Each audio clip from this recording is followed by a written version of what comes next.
Today I want to address a little bit about heeling with Rocky and how I handle the leash and what I want you to look for when you're heeling with Rocky. Heeling is obviously motion. It's just like saying follow. We like the word heel because they're right by our side. And so what you want to see from Rocky is when you're holding the leash up beside him and he's on your left hand side here, the braided part of this leash loops down towards his body and then comes back up towards me. So right where my arm normally would be relaxed, not up here, but down by my thigh, that's where I'm going to grab the leash and create that grip. And my hand now isn't going to slide up and down on the leash. It's going to create that grip because that's where Rocky is in correct line with me. So this gives me the opportunity to use the training collar and give him that quick bop and release. I'm not yanking him with my whole body. I'm just a quick little correction with my hand and my arm. And then he's understanding where I want him to be with heeling. So as we move, Rocky heel, I don't stop to correct him to heel. What I do is I give him this little bop to say, wait a second, you're going in front of me. So he can stay tucked in on your left hand side like this and understand that he can't go too far in front of you. So every time that we stop, I have him sit. Good boy, Rocky. And in the beginning, getting him to understand how to heel with me, it was just as simple as Rocky heel, Rocky sit, good boy, Rocky heel. So he's understanding heel means motion, Rocky sit, good boy. Hear how much I use his name, Rocky heel, Rocky sit, good boy. As I stop, you'll notice that a lot of times I stop my foot down, Rocky sit, good boy. It's kind of my way of telling him we're stopping together.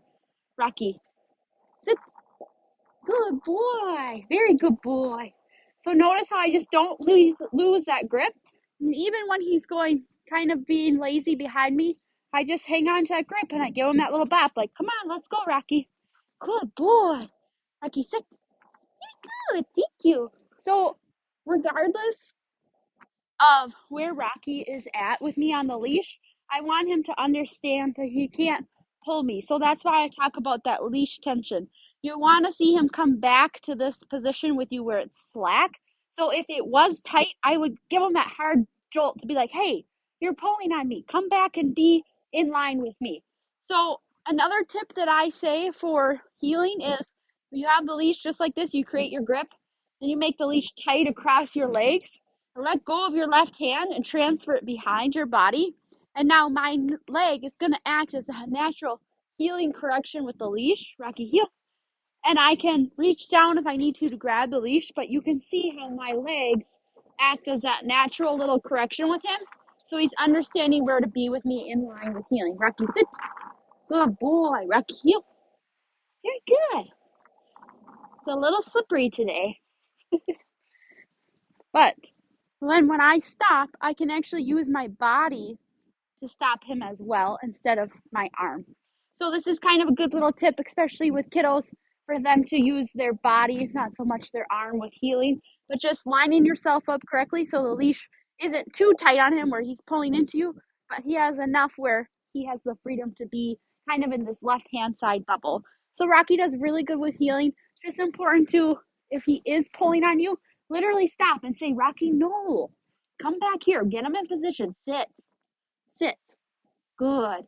Rocky, you heel. Readdress it. Pat your leg so that he understands. Wait for me.